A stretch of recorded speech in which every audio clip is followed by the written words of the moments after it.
Legenda Mbah Irapati dan seekor buaya. Cerita rakyat dari Jawa Timur.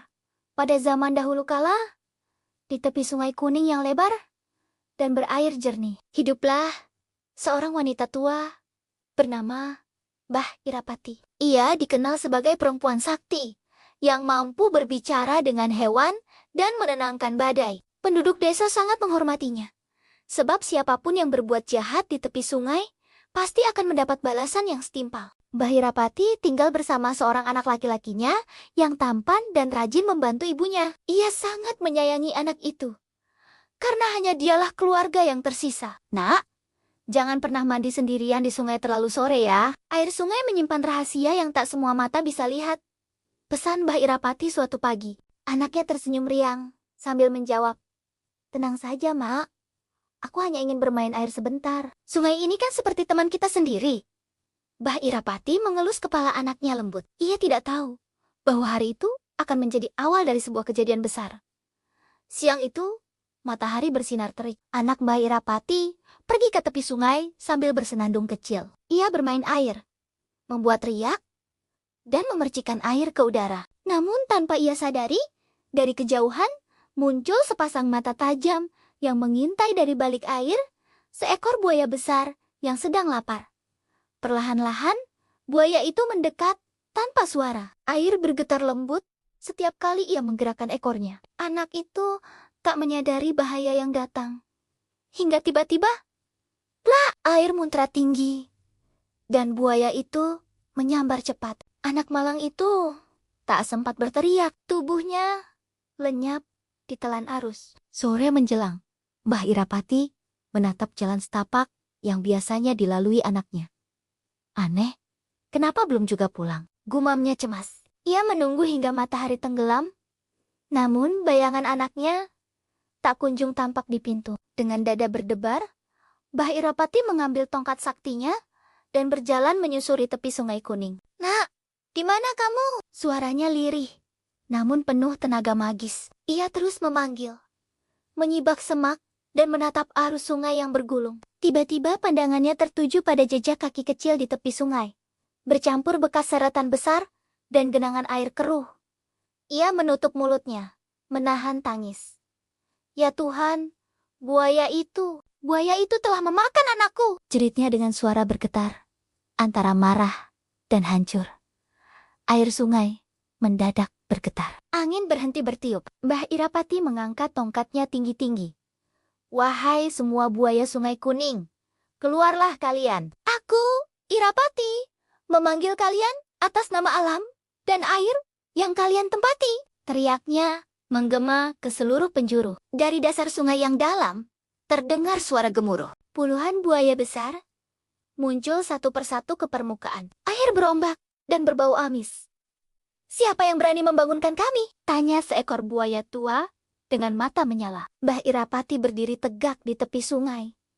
Rambutnya berkibar oleh tenaga gaib. "Aku tidak datang untuk bermain. Aku kehilangan anakku. Jika ada di antara kalian yang melukai darah dagingku, aku tidak akan berdiam diri," katanya tegas. Para buaya saling berpandangan gelisah. "Celaka. Siapa yang berani menyambar anak Mbah Irapati?" bisik mereka ketakutan. Namun dari kerumunan, seekor buaya tampak maju perlahan, didorong oleh kawannya. Wajahnya pucat, matanya gemetar. "Bah, mohon ampun, aku yang hilaf," ujarnya lirih. Mbah Irapati menatap buaya itu dengan sorot mata tajam. "Kau mengaku telah memakan anakku?" tanyanya keras. Buaya itu menunduk, air mata menetes di pipinya yang bersisik. "Iya, Mbah, aku lapar, dan aku tak tahu siapa dia." "Ampunilah aku, Mbah." Suasana menjadi sunyi, hanya suara air yang mengalir pelan. Mbah Irapati menggenggam tongkatnya erat-erat. "Kalau begitu, bawalah anakku kemari, aku ingin melihatnya. Walau hanya sekali lagi," katanya dengan nada bergetar. Buaya itu menunduk, lalu menyelam ke dasar sungai. Tak lama kemudian, ia muncul membawa jasad anak Mbah Irapati yang utuh, dan seolah hanya tertidur. Semua buaya menundukkan kepala, takut pada amarah sang wanita sakti. Mbah Irapati berlutut di tepi sungai. Ia mengusap wajah anaknya yang pucat. "Nak, dengar suara ibumu. katanya lembut. Lalu ia memejamkan mata dan mengangkat tangannya ke langit. Duh, Gusti, izinkan kasih seorang ibu mengembalikan napas anaknya. Dari ujung tongkatnya, keluar cahaya kebiruan yang berputar mengelilingi jasad anaknya. Udara menjadi hangat, air sungai berkilauan. Beberapa detik kemudian, anak itu menarik napas panjang dan membuka mata. "Mak, aku di mana?" katanya lemah. Tangis bahagia, Mbah. Irapati pecah. Ia memeluk anaknya erat. "Kau kembali padaku, Nak." "Terima kasih, Gusti." Para buaya menyaksikan kejadian itu dengan kagum. Buaya yang bersalah menunduk semakin dalam, malu atas perbuatannya. Setelah tenang, Mbah Irapati berdiri di hadapan semua buaya. "Buaya yang bersalah, dengarlah," katanya lembut tapi tegas. Ia mengambil seutas ijuk hitam dari ikat pinggangnya, lalu mengalungkannya ke leher buaya itu. "Kalung ini tanda bahwa kau pernah berbuat salah, namun diampuni." Buaya itu menangis terseduh. "Terima kasih, Mbah. Aku tak akan lupa kemurahan hatimu."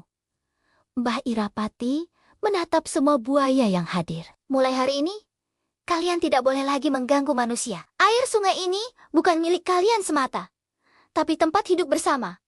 Seluruh buaya menjawab serempak, "Kami berjanji."